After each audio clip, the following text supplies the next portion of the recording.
Assalamualaikum warahmatullahi wabarakatuh. Perkenalkan, nama saya Damas Azizal Akbar dengan nomor NIM 1805520180. Saya berasal dari kelas D1 Akuntansi, Fakultas Ekonomi dan Bisnis, Unisbank Semarang. Adapun maksud dan tujuan saya membuat video ini yaitu sebagai pemenuhan tugas UAS untuk mata kuliah Audit Investigatif yang diampu oleh Bapak Arif Himawan Dwi Nugroho, SE, AK, MM, CA, CPA. Nah, sebelum kita masuk ke pembahasan, sebelumnya saya akan sedikit menjelaskan tentang Unisbank di mana tempat saya kuliah. Akan saya jelaskan pada slide selanjutnya. Universitas Teguh Bang Unisbank Semarang eksis sejak tahun 1998. Semua program studi terakreditasi. Universitas Teguh Bang Unisbank Semarang berlokasi di Ibu Kota Jawa Tengah, merupakan salah satu perguruan tinggi swasta yang berbasis entrepreneurship dengan dukungan teknologi informasi dan komunikasi yang memberikan kemudahan bagi mahasiswa untuk beraktivitas. Unisbank dikenal sebagai perguruan tinggi swasta yang berbasis entrepreneurship. Saat ini mempunyai 6 fakultas dengan 12 program studi. Salah satunya yaitu fakultas yang saya tempati, yaitu Fakultas Ekonomi dan Bisnis dengan program studi S1 Manajemen, S1 Akuntansi, D3 Keuangan, Perbankan, lalu yang terakhir ada program Profesi Akuntansi. Di fakultas ini kita diampu oleh dosen-dosen yang berkompeten serta ditunjang oleh fasilitas yang memadai seperti adanya bank mini, lalu ada galeri investasi. Universitas Teguh Bang Unisbank Semarang memiliki dua kampus, yaitu Kampus Mugas dan Kampus Kendeng. Untuk alamatnya, Kampus Mugas berada di Jalan Trilomba Juang, nomor 1 Semarang, sedangkan untuk alamat Kampus Kendeng berada di Jalan Kendeng 5, Beringhisor, Semarang. Untuk website resmi dari Unisbank yaitu www.unisbank.ac.id. Mungkin itu sekilas informasi mengenai Unisbank. Selanjutnya kita akan masuk ke pembahasan pada slide selanjutnya. Adapun materi yang akan saya bahas pada kesempatan kali ini yaitu yang pertama penjelasan umum mengenai interogasi, kemudian ada langkah-langkah dari interogasi, lalu ada nonverbal behavior seperti postur, gerak tangan, gerak kaki, mimik muka, dan kontak mata.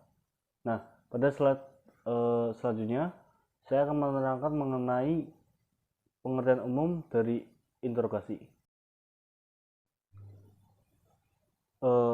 Menurut Tuanak Kota tahun 2007 menyatakan bahwa interogasi itu bersifat menuduh, atau an interrogation is accusatory.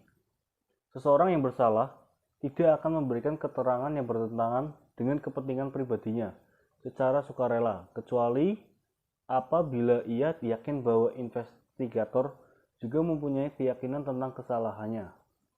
Karena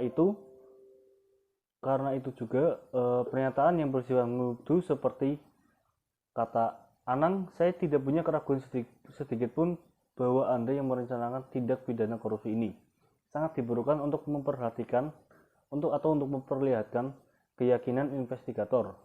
Bandingkan jika pertanyaannya berbunyi, Anang, saya pikir Anda mungkin terlibat dalam merencanakan tindak pidana korupsi ini. Dengan pernyataan terakhir ini, pihak yang diinterogasi dengan cepat membaca bahwa ada ketidakpastian di benak si investigator itu sendiri mengenai keterlibatannya dan merencanakan tindak pidana korupsi. Interogasi dilakukan dengan persuasi yang aktif atau an interrogation involves active persuasion. Interogasi dilakukan karena investigator percaya bahwa dalam wawancara sebelumnya yang bersifat non-accusatory atau tidak memaksa, orang itu telah berbohong kalau interogasi dilakukan dengan cara bertanya dan bertanya terus. Sangat tidak mungkin investigator akan mendapatkan keterangan yang berisi kebenaran. Untuk membujuknya menceritakan kebenaran, investigator menggunakan taktik, yaitu dengan membuat pertanyaan dan bukan mengajukan pertanyaan. Nah, taktik ini akan mendominasi seluruh interogasi. Sebelum seorang mengaku bersalah, pertama ia harus bersedia mendengar pertanyaan-pertanyaan yang dibuat investigator. Kemudian kita masuk pada tujuan interogasi. Tujuan dari interogasi sendiri ialah mengakui yang sebenarnya. Artinya, apa yang sebenarnya telah terjadi, siapa sebenarnya yang melakukan, berapa jumlah atau nilai fraud sebenarnya, dan seterusnya. The purpose of an interrogation is to learn the truth. Ada persepsi bahwa tujuan interogasi adalah mendapatkan pengakuan bersalah atau confession. Ini merupakan sebuah kekeliruan. Interogasi juga sering berakhir dengan pengakuan bersalah oleh pelaku. Pada contoh ini, keberhasilan interogasi bukan diwujudkan dalam pengakuan bersalah, melainkan dalam mengetahui siapa yang sebenarnya bersalah. Interogasi dilakukan dalam lingkungan yang terkontrol atau terkendali, atau control environment, bukan di sembarang tempat. Taktik persuasi yang digunakan memerlukan lingkungan yang ada privasi, tidak terganggu orang yang lalu lalang, dan bebas dari halangan lain, seperti suara bising di tempat umum. Nah, interogasi hanya dilakukan sesudah investigator mempunyai keyakinan yang memadai mengenai salahnya seseorang. Investigator harus mempunyai alasan yang konkret untuk percaya bahwa seseorang telah berbohong. Alasan ini memungkinkan berupa perilakunya selama wawancara, keterangan yang berubah-ubah sebagai tanggapan atas pertanyaan yang sama, adanya petunjuk bahwa ia berbohong, dan lain sebagainya. Interogasi tidak boleh digunakan sebagai alat atau cara utama untuk menilai jujur atau tidaknya seseorang. Penilaian ini seharusnya dapat dicapai dalam wawancara yang bersifat menuduh. Nah, investigator tidak boleh membuat catatan sampai sesudah tertuduh menceritakan yang sebenarnya dan berketetapan hati atau komitmen untuk tidak bersingkut dari posisi itu. Itu merupakan sedikit penjelasan mengenai tujuan interogasi. Kemudian kita masuk ke materi mengenai ciri-ciri interogasi. Interogasi bersifat menuduh, atau an interrogation is accusatory. Seseorang yang bersalah tidak akan memberikan keterangan yang bertentangan dengan kepentingan pribadinya secara sukarela, kecuali apabila ia yakin bahwa investigator juga mempunyai keyakinan tentang kesalahannya. Karena itu, pernyataan yang bersifat menuduh seperti kata-kata Anang, saya tidak punya keraguan sedikit pun bahwa Anda yang merencanakan tindak pidana korupsi ini, sangat diperlukan untuk memperlihatkan keyakinan investigator. Bandingkan jika pertanyaannya berbunyi, Anang, saya pikir Anda mungkin terlibat dalam merencanakan tindak pidana korupsi ini. Dengan pertanyaan terakhir ini, yang diinterogasi dengan cepat membaca bahwa ada ketidakpastian di benak dari si investigator. Nah, mengenai keterlibatannya dalam merencanakan tindak pidana korupsi, selanjutnya yang diinterogasi ini semakin yakin bahwa sikap yang baru diambilnya adalah membantah keterlibatannya. Kemudian, dari tujuan interogasi adalah untuk mengetahui yang sebenarnya. Artinya apa yang sebenarnya terjadi, siapa yang sebenarnya melakukan, berapa jumlah atau nilai fraud sebenarnya, dan seterusnya. Contoh, seorang sedang sial, ia dikira berbohong dalam wawancara sebelumnya. Karena itu, selanjutnya ia diinterogasi. Setelah diinterogasi, baru ketahuan ia tidak bersalah. Dalam hal ini, investigator seolah-olah gagal mendapatkan pengakuan bahwa orang itu bersalah. Namun ia sebenarnya berhasil. Interogasi mengungkapkan kebenaran bahwa orang yang dicurigai ternyata tidak bersalah. Nah, interogasi juga sering berakhir dengan pengakuan bersalah oleh pelaku.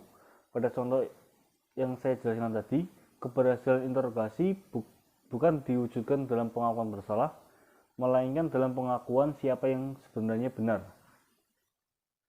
Interogasi dilakukan dalam lingkungan yang terkontrol atau terkendali, atau controlled environment, bukan di sembarang tempat.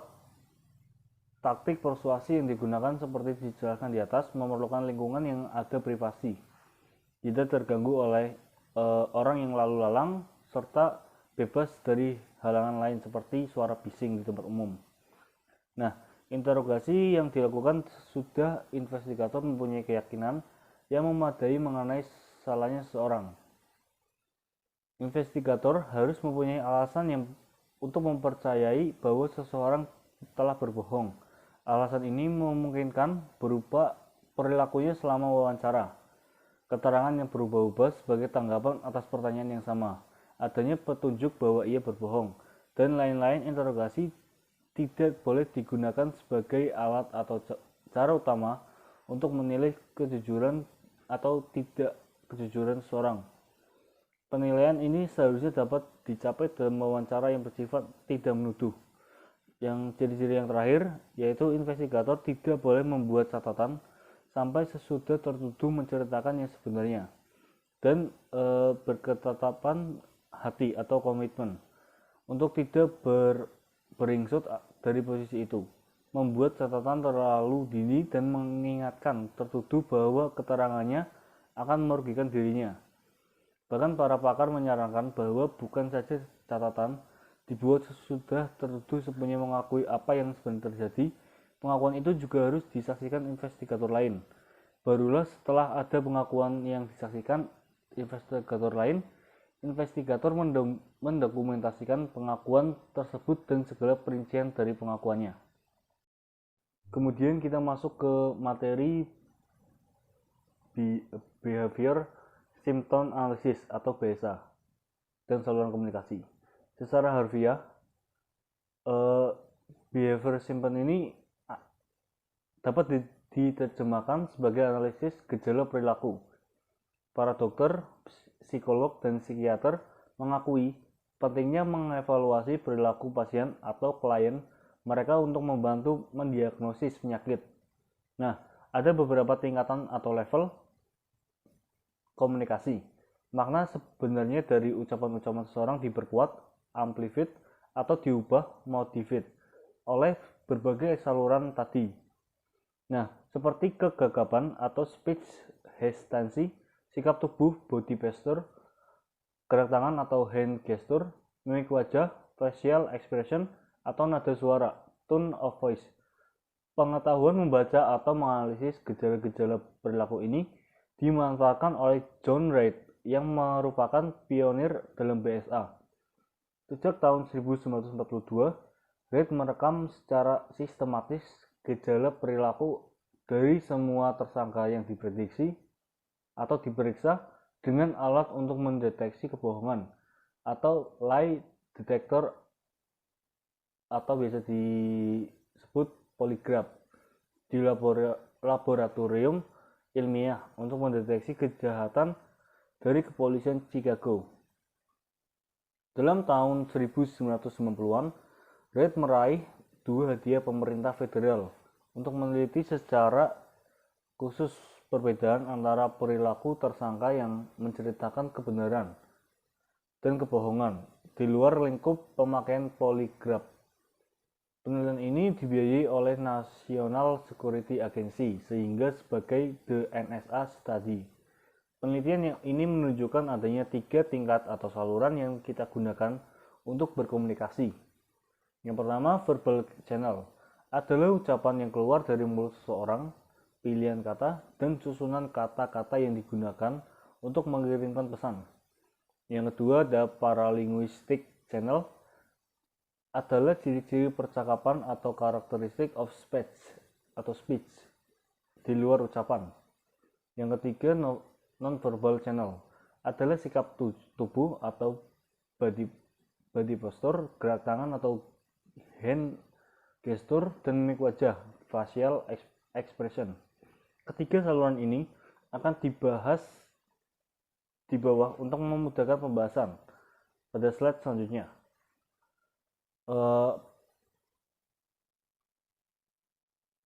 Mungkin itu untuk materi mengenai behavior symptom. Kemudian selanjutnya saya akan menjelaskan mengenai verbal behavior pada slide selanjutnya. Kemudian kita masuk di materi verbal behavior. Subjek yang jiwanya sehat dan berinteraksi sosial secara normal akan mengalami kecemasan atau anxiety ketika ia berbohong. Kecemasan bisa timbul dari dalam karena ia tahu perkataannya tidak benar. Karena ketakutan, ia khawatir kebohongannya akan terungkap. Adapun penyebabnya untuk menekan atau menghilangkan kecemasannya, pada dasarnya pikiran dan tubuh kita bekerja sama untuk mengurangi atau menghilangkan kecemasan tadi. Inilah konsep dasar dari evaluasi atau atas verbal behavior. Kemudian ada beberapa contoh dari pengalaman sehari-hari. Ketika masuk kantor, seorang atasan berpesan kepada sekretarisnya, "Aku tidak mau diganggu pagi ini." Tidak lama telepon berdering, ada yang ingin berbicara dengan atasan tersebut. Sekretaris tidak dapat menceritakan yang sebenarnya bahwa bapak ini tidak mau diganggu pagi ini. Ia dapat menceritakan bermacam-macam kebohongan, mulai dari bapak masuk rumah sakit, atau bapak tidak bekerja di sini lagi, atau bapak sedang di luar kota. Namun ini adalah kebohongan yang teramat besar dan hanya akan menimbulkan kecemasan yang tidak perlu. Apalagi jika jawabannya disusul dengan pertanyaan seperti rumah sakitnya mana, atau berhenti bekerja di situ sejak kapan, sekarang kerja di mana, atau ke kota mana. Kemungkinan besar sekretaris akan memilih jawaban yang menimbulkan kecemasan kecil, seperti bapak sedang menerima telepon lain, atau lebih baik lagi, bapak sedang tidak available atau tidak bisa diganggu. Ketika harus menjawab pertanyaan dalam suatu wawancara, subjek mempunyai 4 pilihan, yaitu berbohong, mengelak atau menghindar, mengakui secara tersamar, atau menceritakan apa adanya. Nah, keempat pilihan ini dibahas pada slide selanjutnya. Mungkin itu penjelasan mengenai verbal behavior. Kemudian saya akan menjelaskan mengenai non-verbal behavior pada slide selanjutnya. Kemudian kita masuk ke materi non-verbal behavior. Seorang berhadapan dengan kobra yang sudah siap memagutnya atau mematoknya. Secara fisik ia mempunyai 3 pilihan dalam menghadapi kobra tersebut, yaitu yang pertama melawan, melarikan diri, atau berdiam diri. Dalam fact to fact, kita menyaksikan kegiatan fisik yang tinggi seperti dalam berolahraga. Juga seperti hal berolahraga, fact to fact mengatasi kecemasan melalui kegiatan fisik yang menurunkan tingkat stres. Kalau kita freeze seakan-akan dihipnotis sang kobra, kita merasa stres yang tinggi, ada rasa kesemutan atau mati rasa, dan ada perasaan melayang-layang. Seperti tombol yang menyalakan tubuh kita diputar berlawanan arah sehingga tubuh kita turn off. Seperti pesawat radio atau TV yang dimatikan. Dalam hal ini, orang berkomunikasi melalui saluran verbal saja. Nah, makna ucapan kita seperti dijelaskan sebelumnya, diperkuat dan dimodifikasi oleh bahasa tubuh atau nonverbal behavior atau isyarat-isyarat nonverbal. Dalam bahasa sehari-hari, kita sering mendengar ungkapan "tatap mataku agar aku tahu apakah Anda menceritakan kebenarannya." Bahwa penelitian sosial menunjukkan bahwa 70% dari pesan-pesan yang dikirimkan dalam komunikasi antar manusia terjadi pada tingkat nonverbal. Statistik itu tentunya tidak berarti bahwa interpretasi perilaku nonverbal lebih akurat dari kedua perilaku lainnya. Statistik itu hanya mencerminkan betapa besarnya pesan yang disampaikan melalui gerak tubuh. Hal ini diketahui dan dimanfaatkan para pelawak yang menggunakan bahasa tubuh mereka untuk mengundang gelak tawa para penonton. Di sisi lain, perilaku nonverbal cukup rumit untuk dievaluasi, sering menimbulkan interpretasi yang keliru, dan evaluasinya harus dilakukan dalam konteks isi atau substansi verbal yang disampaikan pembicara atau subjek. Nah, perilaku nonverbal yang akan dibahas pada kesempatan kali ini ada 4, yaitu yang pertama ada postur, kedua gerak tangan, ketiga gerak kaki, dan yang terakhir ada mimik muka dan mata. Untuk materi perilaku nonverbal itu akan saya jelaskan pada slide saya yang selanjutnya. Materi yang selanjutnya ada postur. Kita mulai dengan mengevaluasi sikap atau postur. Postur atau sikap ketika diwawancara akan mengungkapkan keterlibatan emosionalnya, rasa percaya diri, minat, apakah dia minat dalam atau pikirannya melayang entah kemana atau cuek habis-habisan. Subjek yang jujur mempertahankan keterlibatan emosional, minat dan percaya diri yang tinggi dan menyampaikan pernyataannya. Postur tubuhnya tegak, searah dengan investigator sehingga ia siap berdialog secara langsung. Ketika membuat pernyataan-pernyataan penting, ia mencondongkan tubuhnya ke arah investigator, seperti ia ingin menggarisbawahi apa yang dikatakannya. Untuk postur atau sikap ketika diwawancarai akan mengungkapkan keterlibatan emosionalnya, rasa percaya diri, minat, apakah dia minat atau pikirannya melayang. Kemudian subjek yang jujur akan mempertahankan keterlibatannya. Kemudian saya akan menjelaskan mengenai contoh beberapa postur yang biasa yang harus diperhatikan dalam menginterogasi seseorang pada slide selanjutnya. Nah, ini terdapat 4 postur yang harus kita garis bawahi atau kita perhatikan dalam menginterogasi seseorang. Yang pertama, dengan menyilangkan kaki dengan santai. Hal ini berarti dalam wawancara selama 45 menit, ia akan mengubah-ubah posisi dari perubahan postur, dilakukannya secara kasual. Bayangkan perilaku anak-anak yang sedang asik menonton kartun kesayangannya. Mempelajari nonverbal behavior, sebaiknya melakukan rekaman gambar dan suara dari wawancara sesungguhnya. Cara ini tidak dapat disajikan dalam buku.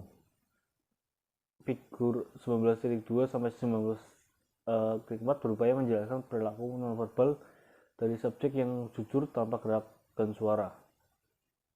Kemudian ada yang kedua, gambar yang kedua ini menjelaskan tentang jujur dengan postur condong ke depan. Yang ketiga, jujur dengan postur sedikit condong ke depan. Dan yang keempat, jujur dengan postur santai dan rileks.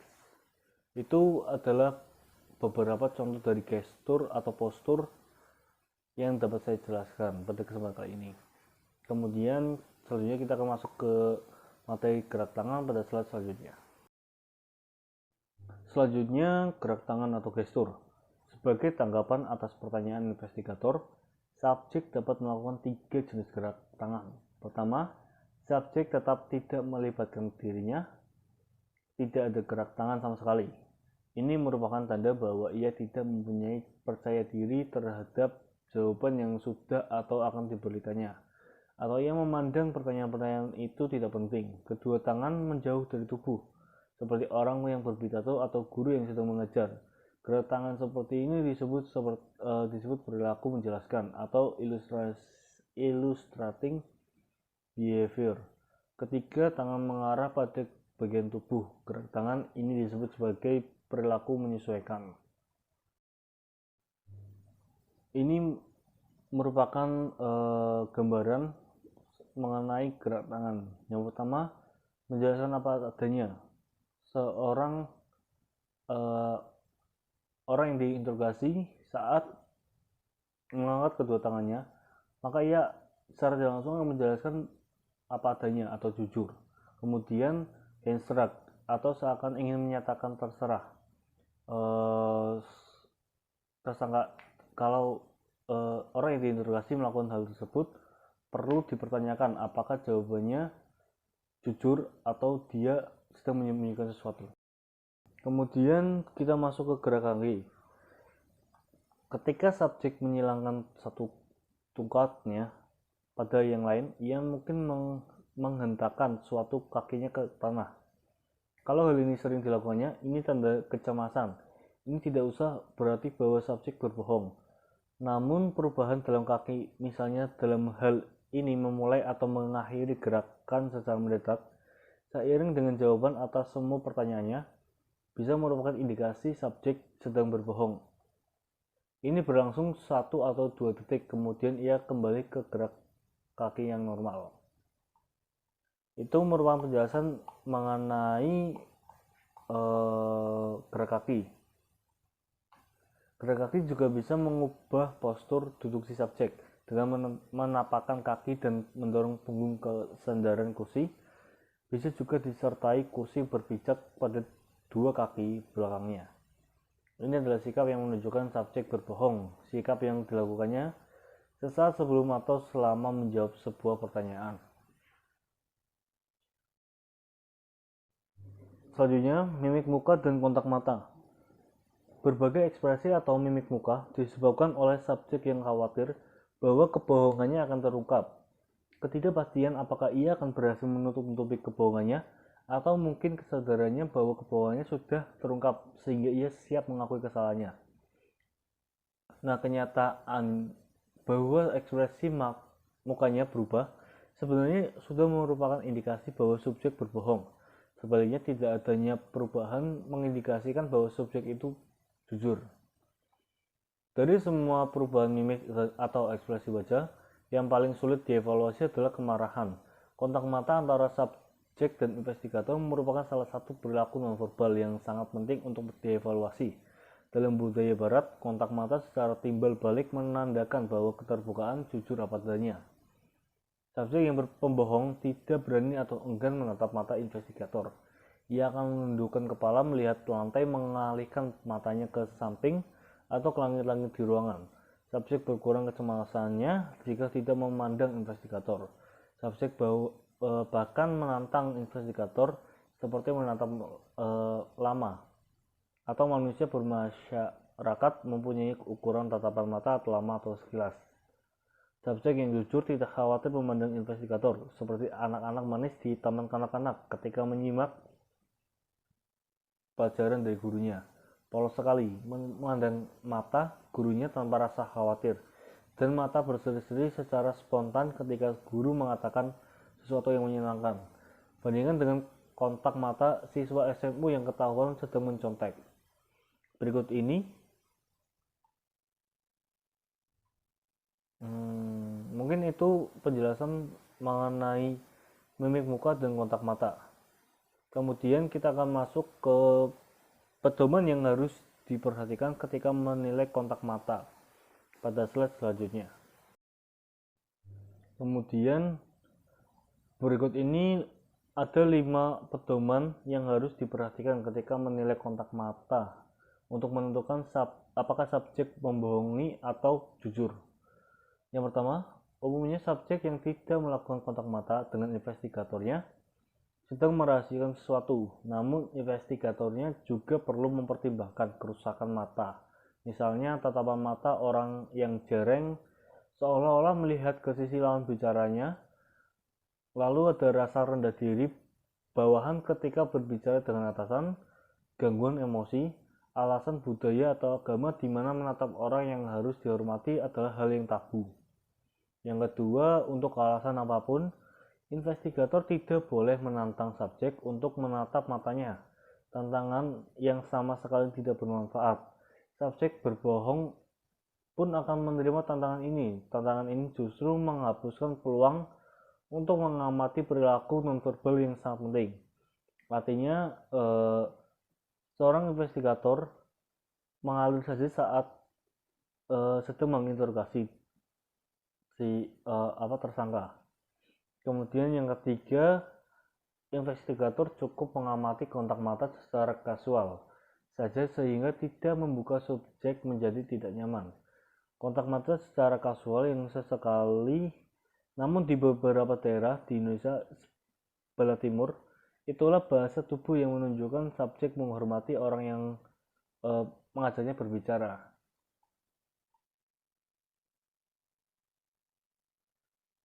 Kemudian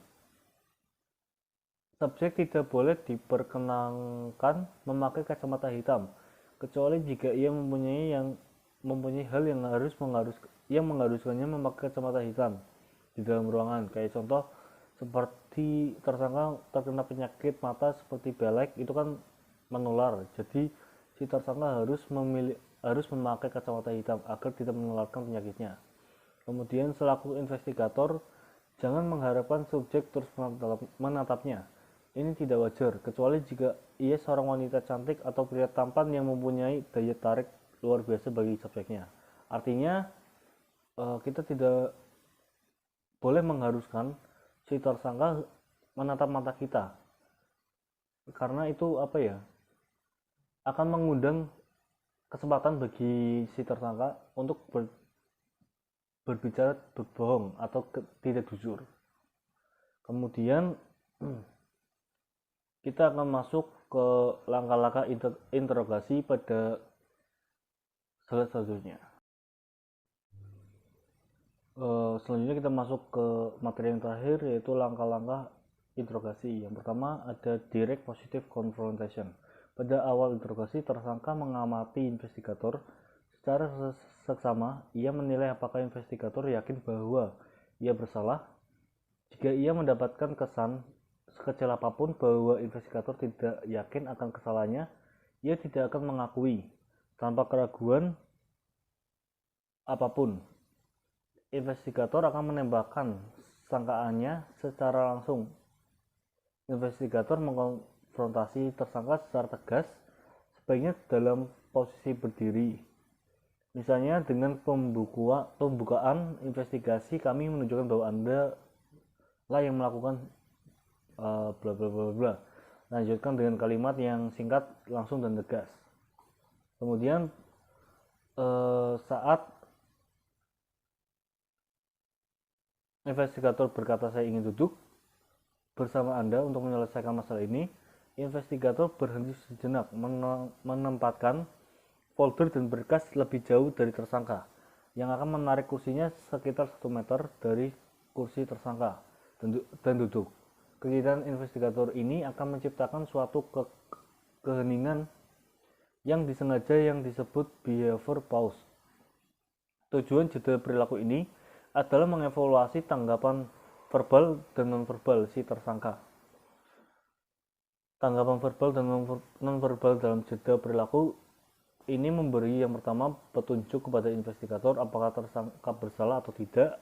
Kemudian insight, yaitu kemampuan untuk melihat dan mengerti secara tajam mengenai bagaimana investigator harus melanjutkan investigasinya. Kemudian mendengar sangkaan yang ditujukan kepadanya, tersangka bisa menanggapinya dengan apa yang Anda maksud atau apa Anda bilang apa, seolah-olah ia tidak mengerti atau tidak mendengar. Ia sedang mengulur waktu. Dalam behavior symptom analysis, ini dapat mengindikasikan bahwa si tersangka itu sedang berbohong. Direct positive confrontation dilakukan dalam kalimat singkat, langsung, terarah, dan lugas. Tidak ada alasan bagi tersangka untuk tidak mengerti atau mendengarkan. Tersangka yang tidak bersalah akan langsung memperlihatkan kejanggalannya. Kemudian langkah yang kedua ada interrogation theme. Melakukan pertanyaan yang diajukan investigator, ia sebenarnya menawarkan jalan keluar bagi tersangka. Tersangka yang bersalah sudah membuat atau mencari pembenaran sebelum atau ketika ia melakukan kejahatan. Sedangkan kalau tidak bersalah, tersangka tidak mampu membuat justification atau pembenaran apapun. Kemudian langkah yang ketiga ada handling denials. Tujuan utama dalam langkah ketiga ini yaitu untuk mencegah tersangka meluncurkan penyangkalan yang tidak perlu dan sebenarnya hanya akan mengganggu perhatiannya dari tema interogasi dan upaya investigator selanjutnya untuk mengungkapkan kebenaran.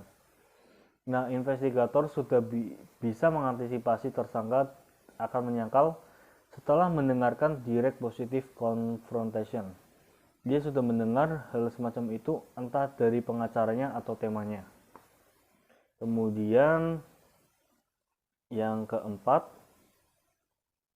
yaitu overcoming objection.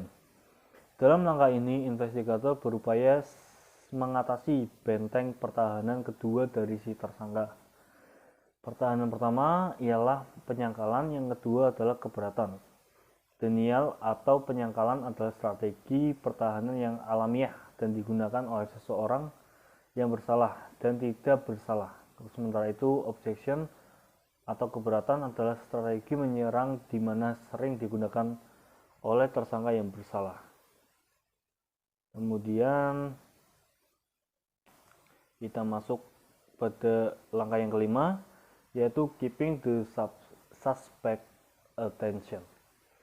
Dalam tahap ini, kedekatan fisik, jarak kursi investigator dan tersangka, serta kontak mata sangat penting. Perilaku verbal dari investigator juga sangat menentukan dalam mempertahankan momentum ini.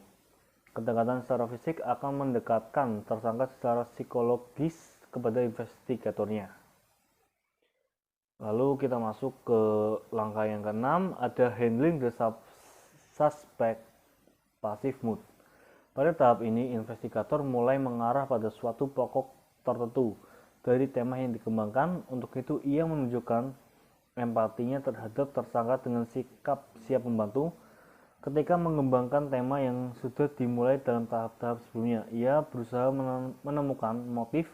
Investigator mengajukan berbagai alasan untuk menjelaskan motif dari perbuatan tersangka sambil mengamati perilaku tersangka untuk menentukan alasan diterima atau ditolaknya jawaban. Kemudian kita sebelumnya ada 4 tanda-tanda fisik yang menunjukkan resignation, yaitu yang pertama perubahan dalam posisi lengan dan tungkai, sikap nonverbal yang menandakan persetujuan, yang ketiga perubahan dalam postur, keempat perubahan dalam kontak mata. Lalu kita masuk ke pembahasan atau langkah yang ketujuh, yaitu mengenai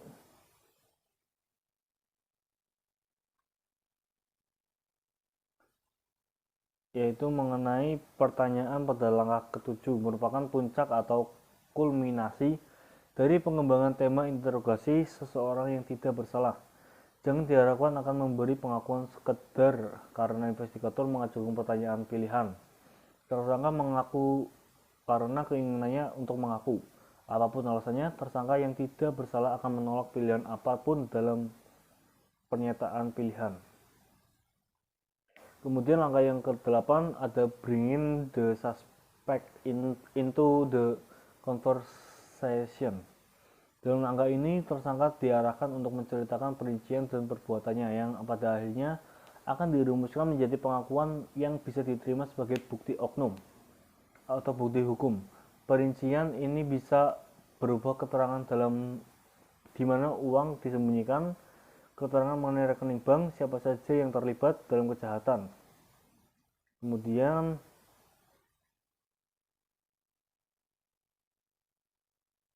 kita masuk pada langkah yang terakhir, yaitu mengenai the written convention.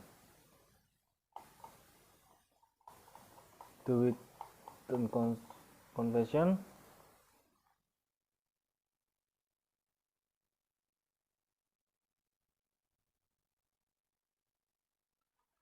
pada puncaknya, tersangka memberikan pengakuan secara tertulis. Pada akhir interogasi, tersangka diminta menandatangani berita acara pemeriksaan. Kelemahan dari cara ini adalah pengakuan tertulis ini tidak menggunakan atau tidak sepenuhnya menggunakan kata-kata, kalimat, atau bahasa tersangka. Itu merupakan 9 langkah dalam melakukan interogasi. Terima kasih bagi teman-teman yang sudah menyaksikan presentasi saya pada kesempatan kali ini. Saya harap presentasi ini dapat memberikan manfaat bagi kita semua. Sebelum saya tutup, saya akan memberikan sedikit kata motivasi, khususnya bagi saya sendiri dan pada teman-teman pada umumnya. Sebaik-baiknya manusia adalah manusia yang bermanfaat bagi manusia yang lain. Kita hidup sebagai manusia, makhluk sosial. Tentunya kita tidak bisa jauh dari manusia yang lain. Oleh karena itu, kita harus saling menghargai, lalu kita juga harus memberikan manfaat bagi orang lain. Jangan suka menyusahkan orang lain, karena itu kita tidak tahu kedepannya kita akan membutuhkan orang tersebut atau tidak. Dan khususnya bagi orang-orang yang suka menyusahkan orang lain, segera tobat, karena kita tidak hidup sendirian di dunia ini. Kita akan membutuhkan bantuan orang lain di masa yang akan datang. Itu saja sedikit kata-kata yang insya Allah yang saya harapkan dapat menyadarkan kita semua, khususnya orang-orang yang suka memberikan atau cuek terhadap orang lain, tidak memikirkan perasaan orang lain, ya, dan lain sebagainya. Sekian presentasi dari saya. Billahi taufik wal hidayah. Wassalamualaikum warahmatullahi wabarakatuh.